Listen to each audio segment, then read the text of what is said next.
അസ്സലാമലൈക്കും.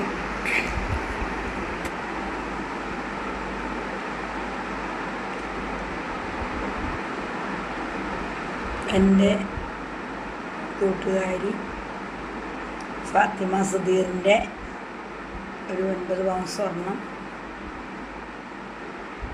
Kakkanad Thrikkakara super market നടത്തിക്കൊണ്ടിരുന്ന അഷ്കർക്കായും കുടുംബവും പണയം വെച്ചതും ആയി ഞാൻ വീഡിയോ ചെയ്തിരുന്നു.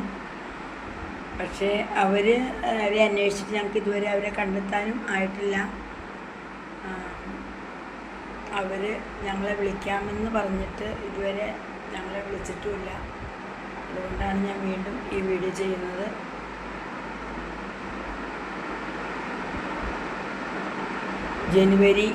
ഡിസംബർ കഴിഞ്ഞ് ജനുവരിയിലേക്ക് പോയി കഴിഞ്ഞാൽ എന്താണ് സംഭവിക്കുക എന്ന് പറയാൻ പറ്റില്ല.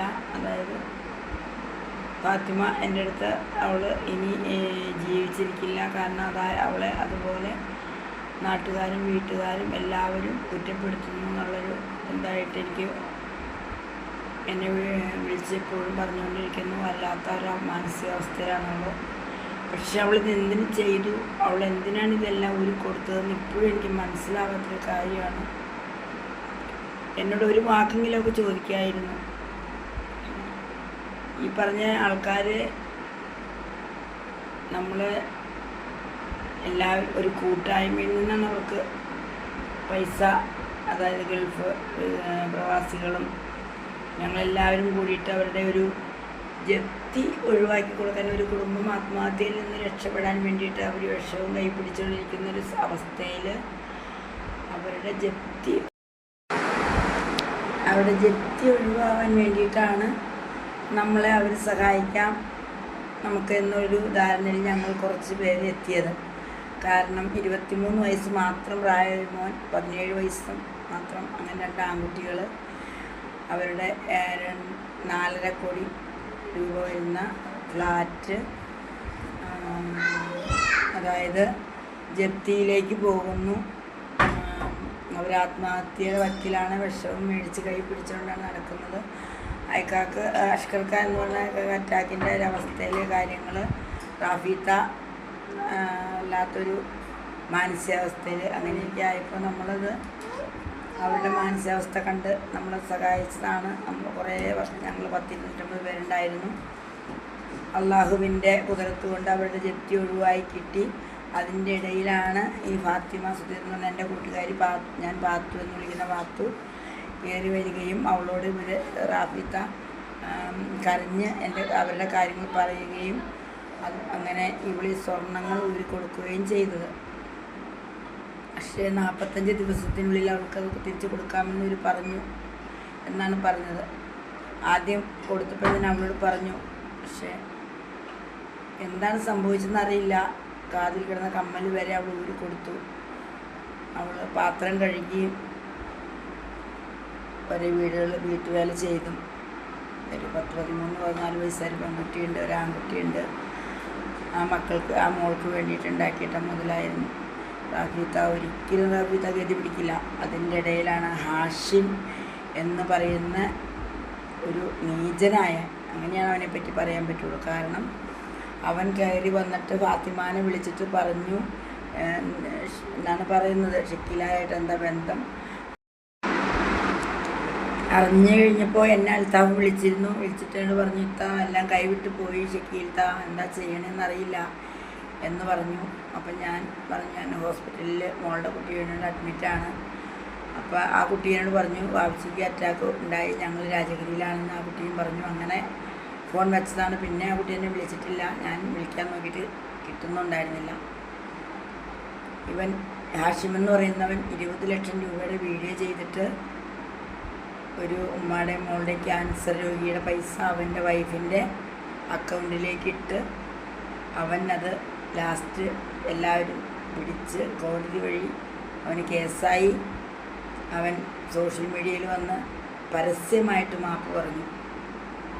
അങ്ങനെ ഒരവസ്ഥ അവനുണ്ടായി. അതുകൊണ്ട് അത് റാഫീത്താക്കും കുടുംബത്തിനും ഒക്കെ അറിയാം. അങ്ങനെ അത് പടച്ചവൻ എന്നോട് ചോദിച്ചവനെ പഠിച്ചവൻ തിരിച്ച് ചോദിച്ചതാണെന്ന് എനിക്ക് 100% ഉറപ്പുണ്ട്. ഞാൻ അവനോട് പറയുകയും ചെയ്തു. പറഞ്ഞപ്പോൾ തന്നെ അവൻ എന്നെ ബ്ലോക്ക് ചെയ്തു. അപ്പോൾ ഒരു കുടുംബത്തിന് സഹായിച്ചതിന് കിട്ടിയൊരു കൂലിയാണിത്.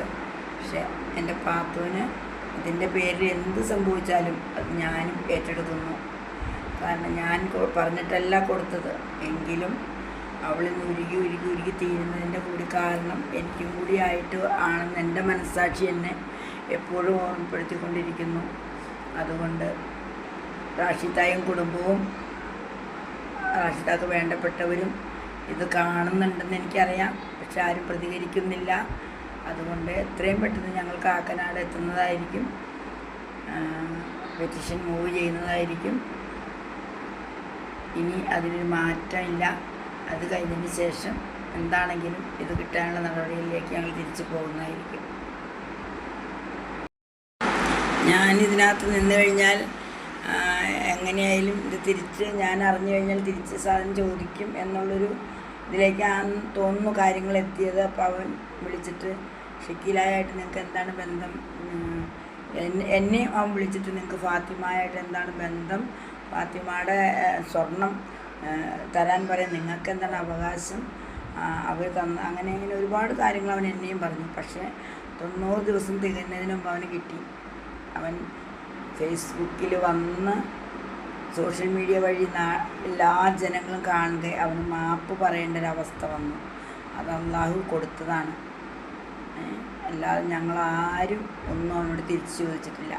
പക്ഷേ അന്നേരം ഞാനൊരു ചോദ്യം ചോദിച്ചു, ഇപ്പോൾ നിനക്ക് മനസ്സിലായോ അള്ളാഹ് ഉണ്ട്.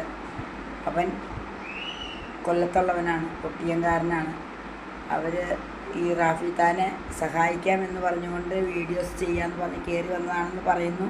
അങ്ങനെ പറഞ്ഞ് ഈ സ്വർണം കിട്ടിക്കഴിഞ്ഞപ്പോഴാണ് പിന്നെ നമ്മളോട് അകൽച്ച കാണിക്കാൻ തുടങ്ങിയത് റാഫിത്ത. അപ്പോഴേക്കും ഫാത്തുവിൻ്റെ കയ്യിൽ നിന്ന് സ്വർണം പോയിരുന്നു.